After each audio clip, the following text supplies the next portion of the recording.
First thing, we're waiting for people to assemble. Is everybody up, first of all? I'm going to give some credit to the media for bringing some sunlight to our city. Well needed, and thank y'all. But seriously, give a shout out when y'all go back to the stations, to our meteorologists, all of them. They've been pouring on keeping us ready for the weather, and I just want to say thanks. We don't give them a lot of praise, and so the chief want to say a big thanks to him today. Also, thank everybody for being here.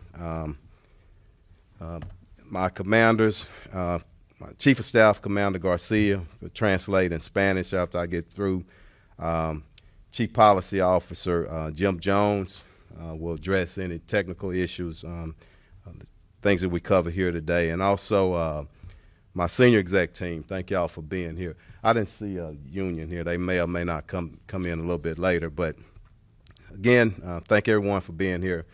I'm here to talk about how we record critical incidents and the steps I'm taking as the Chief of Police to improve how we capture body-worn camera video. HPD, our current policy states, HPD shall utilize body-worn cameras to assist the department in efforts to enhance professionalism, increase transparency, and preserve recordings of officers' interactions with the public. Body-worn cameras have the ability to improve community relations and strengthen trust. We started our deployment of our body-worn cameras in 2015.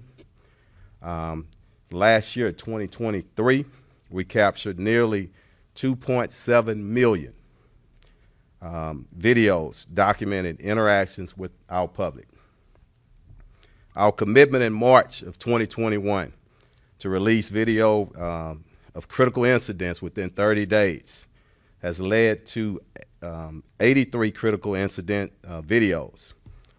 As most of you know, most of our officers have done an extremely good job on capturing these incidents.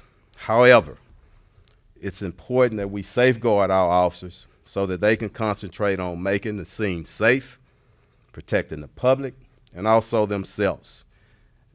Examples: on December 2nd, 2023, an officer-involved shooting in which Sergeant Valle was ambushed and shot multiple times before he was able to return fire and kill the officer.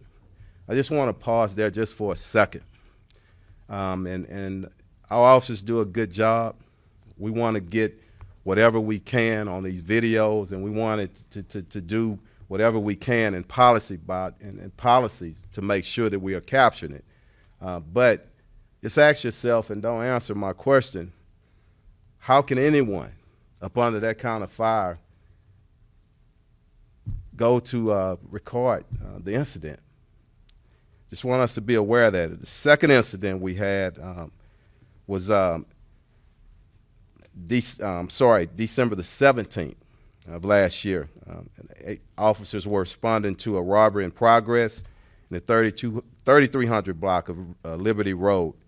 The responding officer discharged his weapon at the suspect, but did not capture any video on his body-worn camera.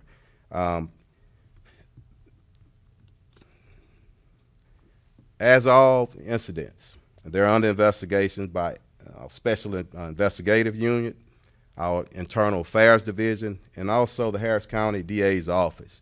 I will not make statements on those incidents. I want to respect that. We expect all officers to activate their cameras before taking law enforcement actions, but there are times, again, it's not possible.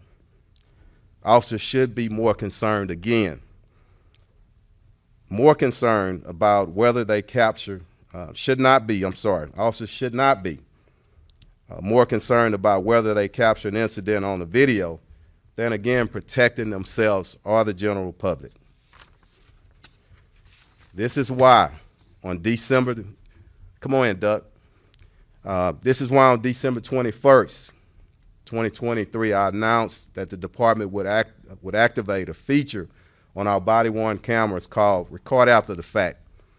Record After the Fact allows the department to retrieve videos on the body-worn camera for a period of time when the officer is unable or fails to activate it.